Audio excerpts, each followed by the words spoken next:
Hello and welcome to the first episode post the FIFA World Cup Qatar 2022. This is Joseph, and joining me as usual is Mayur.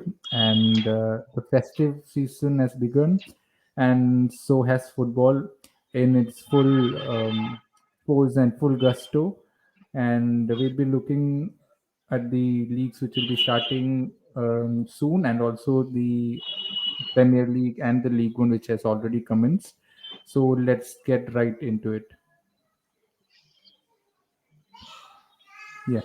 So this is the Premier League Game Week 17 results, and I'm sure most of us were very pleased to get Premier League back and to enjoy all the talent that we have in the Premier League. And it didn't disappoint us, right? We had some great matches and a lot of goals, right, Mayur?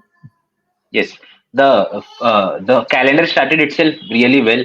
Spurs, as usual, going down in the first half, Right. playing very good in the second half, coming making comebacks, which they have been Right. doing recently. So I just saw a stat like if you take this 17 games this season, only second half, if it is considered, they have won like 14 games, draw 3 games, and just lost 1 game, and they are at the top of the table. So that definitely shows what Spurs are doing. They are slow starters usually under Conte, and there are issues which we have really talked about in prior to the World Cup as well, and it's still continuing. And what I've always noticed is that someone like a Hobbier uh, would turn up and score the goal that Spurs want, like in most of the occasions. I'm sure Conte must be giving them something in the dressing room during halftime. But yeah, Dyer was very bad in this game. That is what meant like started those 2 goals from Brentford. So definitely Romero, who might be coming back from Argentina after winning the World Cup, might be a welcome addition, and hopefully that will stabilize their defense. He Yeah, hasn't played this much this yeah. season, so hopefully Yeah. a good addition. The So Argentina next, boys are still partying, I guess. Licha a has not lot have returned yet. Yeah. A lot, yeah. He just yesterday, I guess, Lisandro Martinez just written yesterday or Mm. something, and a lot of them have started. But yeah, hopefully there will be a very like welcomed. Uh, Yeah. yes. For So the uh, next game, Newcastle hosts. Yeah, so Newcastle has been very impressive. Like Leicester finished coming into the going into the World Cup. Leicester was one team that was transformed, and it was they were defending really well. They were playing good football, and post the World Cup, we were thinking about teams who would be affected by the break and how if they can carry forward the momentum. And Leicester is a prime example of a club that has lost its momentum, especially against the Newcastle side, who are really good. We have been underestimating them a bit prior to the World Cup, but we know right now that they are in for the top four shout as well. But definitely, and I'm glad to see that Newcastle are playing well and Looks like we have lost host. Host, can you hear us? Are you back? yeah, Yes. yeah, I can. We're back. Yes. Yes. Yeah. We're talking about So how Leicester have not able to really continue. Though on the other hand, we have seen a lot of players were playing for like the current top six teams were playing in World Cup. They had their players. Newcastle just had the fewest among the top six, and we would think right, not getting regular game time, being away from the pitch and everything might affect as seen in the case of Leicester. But we saw right, Newcastle put up a full strength squad in the EFL Cup game as well, and right. then put up obviously a full strength squad in this game apart from Wilson. Except Wilson, So yeah, right. yes, so they looked really good, and they like looked a really good contender for the top four position apart Yeah, from the traditional six teams. So yeah, yeah, they have started their game as they left off before the World Cup break. Yes. right. So let's move on to Aston Villa versus Liverpool.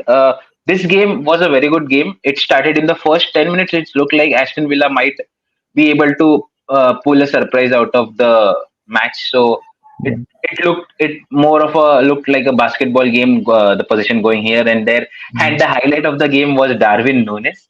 It was Oh, really fun definitely. to Mm. watch him play, Mm. missing big opportunities, running. So, what are your thoughts on him, host? So Darwin Nunes to me, like every other pundits who have commented on him, that he looks very raw. He reminds me of a Cavani who was at times really bad, like when he was young. And but he has the speed. You saw that assist for the third goal, I suppose. He turned on the afterburners and went past defenders, and just when we thought the ball was going out, he just sprinted and got the ball back in. He is raw talent who needs time um, to adjust and to be a finished article, like somewhat like a Haaland. But the talent and the speed is definitely there. But Premier League is not a place for you to come and learn stuff, because you will be slaughtered, especially when you play for a side like Liverpool or Manchester United.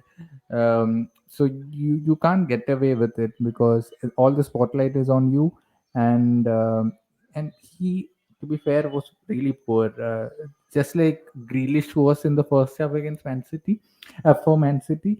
Similarly, Nunes was really bad, and you could see the XC that he is getting is like Accumulated, really yes. high. But yeah, so it's really poor from him. But I'm sure Liverpool can work on him because the talent is definitely there.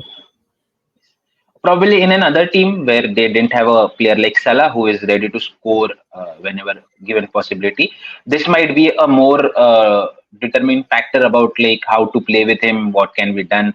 But in this team, he has the comfort of having Salah, so not missing like that many chances is not the primary plea, and not much talk about. Yeah, everyone is making fun of him, but as an point from playing perspective, like not much is changed because they have Salah who can score and they are dependent on him.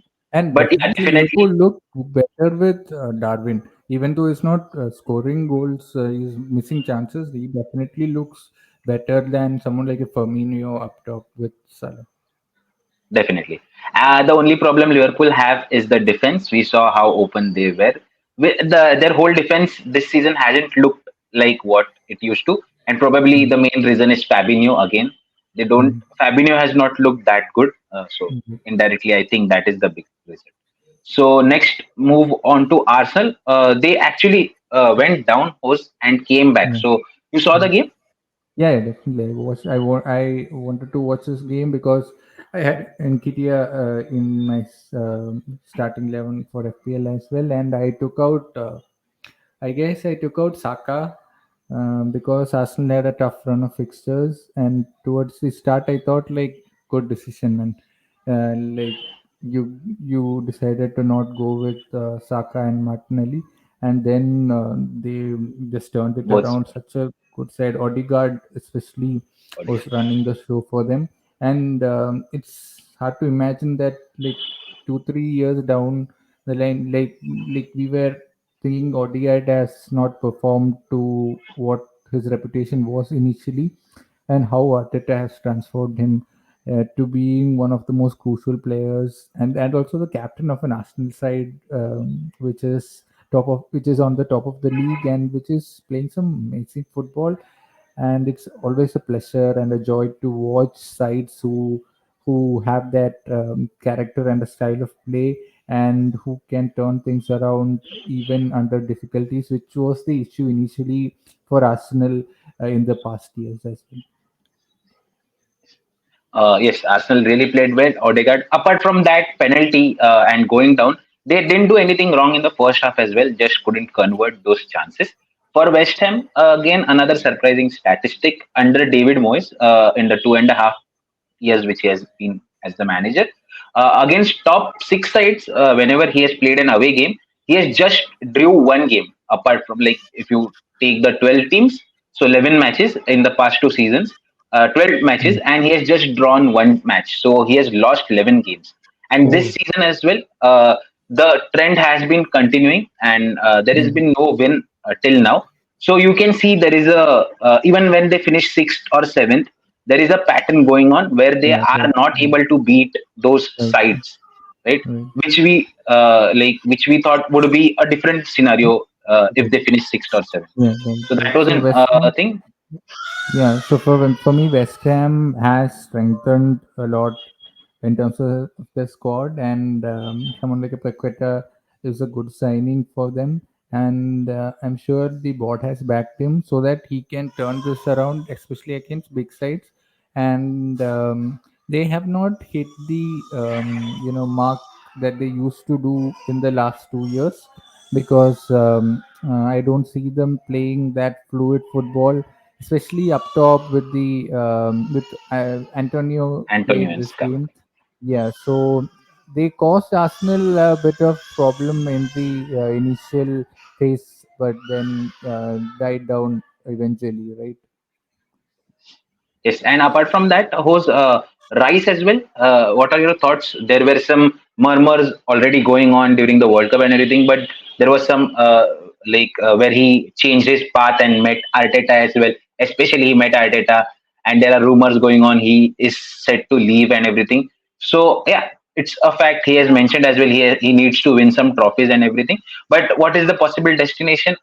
Looks like it will be a PL club itself, but any good ideal fits you see for him? Definitely for him, and David Moyes had mentioned that they will not let go of Rice that easily. But I think at one point I thought he was leaving for Chelsea, and it was a very obvious place for him to go. United, I don't think he would come to United. His pricing is really something which we'll have to see. An English CDM who has a lot of caps for England already, who's young, and you can see that he is talented. At one point, I thought he was just being overrated, just like any other English English player player. would be. But then now I feel that he is a good deal for the future for any side which signs him. So then, I'm not sure if Arsenal can afford someone like Rice, but apart from that, someone like Chelsea or United, they can afford him. So definitely, I see him Yes, staying in the Premier League, and he will be. There will be a lot of suitors for him. Definitely, it's just the asking price which will define what is going to happen to him. definitely. If United wouldn't have spent that much on Casemiro, they Mm. would have been the top Yeah. contenders with Chelsea. But just spending recently on Casemiro, and this deal might happen in the next 6 months or something like that. Right. So again, United might not have the money, so Chelsea is the most possible option. Right. Talking about options and Chelsea, let's go on to the Chelsea match. Chelsea Mm. Bournemouth 2-0. There was a quote from Potter. They were on a vacation with his. He was on a vacation with his wife. She was staring into the ocean, thinking about how beautiful it is. But he said he was thinking about Chelsea in those 10 days as well. So, what you thought about the comeback from Chelsea, Yeah. getting the So win and everything? right. So Chelsea, I think, had to get this win because they are coming. They were coming into this game with three defeats. I suppose, if I'm right. And the lack of conviction from the players is what was very noticeable in the past three games, and exactly that has changed in this game after the World Cup because they look confident. Someone like Havertz was causing a lot of trouble for Bournemouth with his run. Sterling had was not afraid to take on players. Mount getting in the action and scoring goal, and it was good except till James was injured. It was looking really good, but uh, an injured James, like I was talking to a Chelsea fan, you saying like an injured James takes away all the trophies that Chelsea ever had, like was in contention for. So that is pretty much. So he'll be out for a month, I suppose. It's not Yes, 3 to 4 weeks. yeah. So it will hurt Chelsea a lot if he is out because he is arguably their best player now. Yeah. Definitely. Yes. Right. Yeah. So that is Yes. the issue that Yes. I see there. Chelsea definitely depends a lot on their wingbacks. When the wingbacks are in full swing, they have dominated games, won trophies, and everything. And this will be a big issue. And but apart Yeah. from that, the profiling which was done by Potter for Sterling, James on that right hand side, then Havertz coming in that left half space. Uh, Most of the things which are supposed to be done and suit the players was done very well. So the result was again a good result, and again not counting anything, it was Bournemouth at the end of the day. So not taking much from that game, but yeah, a good start for them. Now let's move on to your club host. Really good performance. Everyone were singing praises for Rashford, Casemiro especially, who came in, and United fans were desperate for CDM who could win the ball back. So yeah, Right, right.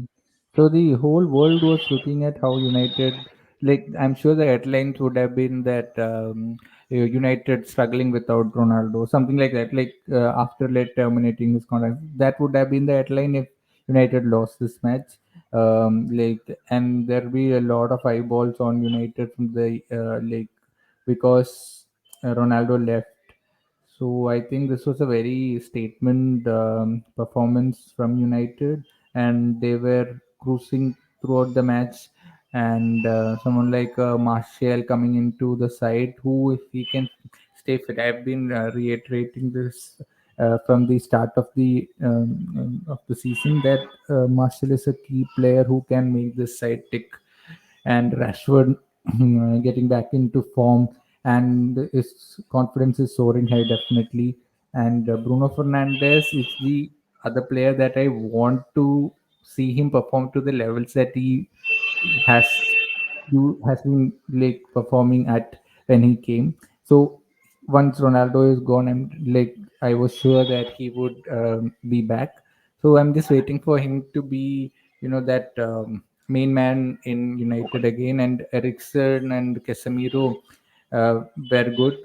I feel that Ericsson should add a bit more to his game, especially in terms of creating more chances, scoring goals as well. He is a player who uh, really can score a lot of goals, score but goals. I don't see him like shooting often enough, and whenever he shoots, like it's most often blocked.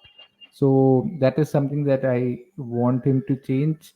And Casemiro was a revelation. Like I thought when he came that he looked overweight.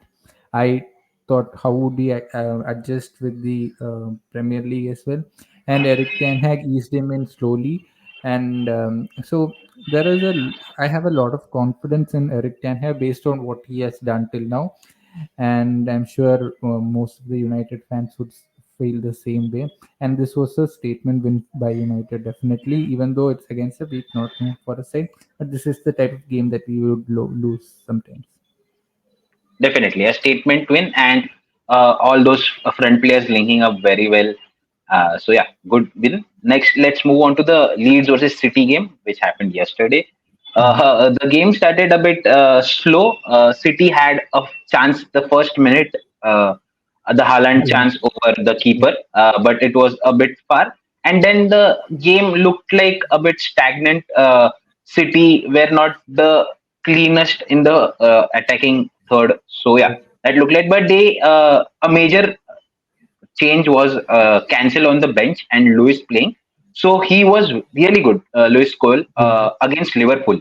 And that earned him, Pep said in the press conference as well, that earned him the start. And with him, they played 3-2. So he yeah. came in Rodri and between just, yes, or with Rodri and he in the center. And the center backs, Stones and Ake went wide, played as wide centre backs. So right. that was very crucial, getting the first advantage in 3v2 versus the Leeds press, which is Yeah, generally 4-3-3. And sometimes right. Rodri dropped in as back four as well. But Yeah, Lewis Cole was very good. KDB again showing his talent and the skill he has. That one pass which he just put outside of a foot for Haaland on a plate. Like Haaland was yeah, also very crucial in creating that space, but that pass from KDB and Haaland's running into the space was really good. Unfortunately, a goal didn't come out of it. But again, yeah. Haaland made up for it. Grealish was not the best in the first half, but second half picked his passes really well. Was very composed compared to the first half in the attacking third, and gave two assists to Grealish. Haaland. Grealish gave two assists. So overall, a good game, a good comeback. They are now 5 points apart from Arsenal.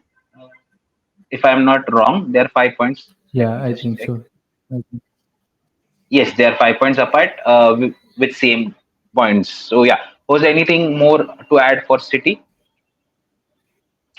For me, Leeds were really good in the first half. You should give credit where it is due, because they stayed compact but not too deep as well. And there was always a triggering point where they would press, and whatever came into the center circle, whatever passes, whoever was receiving the ball in the near the center circle was put under a lot of pressure.